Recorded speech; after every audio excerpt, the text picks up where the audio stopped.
जनता आवाज news channel, आवाज जागरूक जनतेचा। महाराष्ट्र स्टेट इलेक्ट्रिसिटी ट्रान्समिशन कंपनीच्या वतीने श्रीरामपूर औद्योगिक वसाहत आणि तालुक्यातील काही गावांना भेडसावणारा विजेचा प्रश्न कायमस्वरूपी सुटावा म्हणून स्वतंत्र 220/33 क्षमतेचे उपकेंद्र मुख्यमंत्री देवेंद्र फडणवीस यांच्या माध्यमातून मंजूर झाले।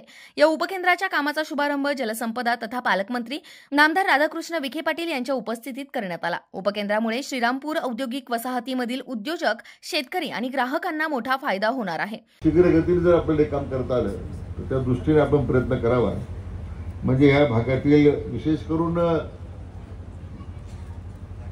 जे काही उद्योग या MIDC मध्ये इच्छित आहेत तिथे पूर्ण क्षमतेने वीज मिळत नाही, त्यामुळे साधारण इथे यायला उद्योजक आहेत ते थोड्या त्यांच्या तक्रारी आहेत। पण मला वाटतं या उपकेंद्राच्या निमित्तानं नवीन उद्योग येणं, त्यासाठी गुंतवणूक येणं, याला प्रोत्साहन मिळणार आहे।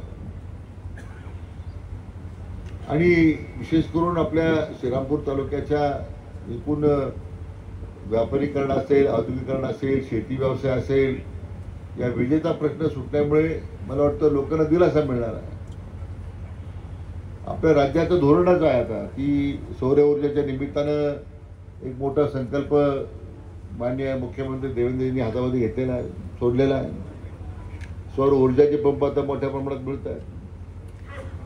आता मी या खात्याचा मंत्री म्हणून आमचे जेवढे धरणं आहेत किंवा त्यामध्ये ज्या गुंतवणूक आता फूट स्टोरेजमध्ये, पंप स्टोरेज पॉलिसीमध्ये आपण आणलेल्या आहेत, म्हणजे मला वाटतं पुढच्या काही 2-3 वर्षामध्ये साधारण 65,000 मेगावॉट वीज निर्मिती आपल्या या हायड्रोमधून होणार आहे।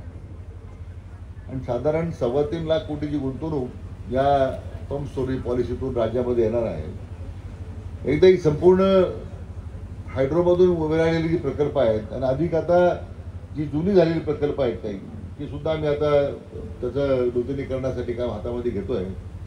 म्हणजे राज्य विजेच्या दृष्टीने मला वाटतं स्वयंपूर्ण होण्याच्या दृष्टीने जी वाटचाल सुरू आहे आणि तो मला वाटतं आपल्या राज्याच्या विकासाकरता एक फार मोठं पाऊल आपण त्या निमित्तानं उचललेलं आहे। या कार्यक्रमास आमदार हेमंत ओगले, भाजपचे जिल्हाध्यक्ष नितीन दिनकर, नानासाहेब शिंदे, शरदराव नवले, गिरीधन आसने, प्रांताधिकारी किरण सावंत पाटील यांच्यासह पारेषण कंपनीचे वरिष्ठ अधिकारी, उद्योजक, नागरिक उपस्थित होते। जनता आवाज न्यूज चॅनल, आवाज जागरूक जनतेचा।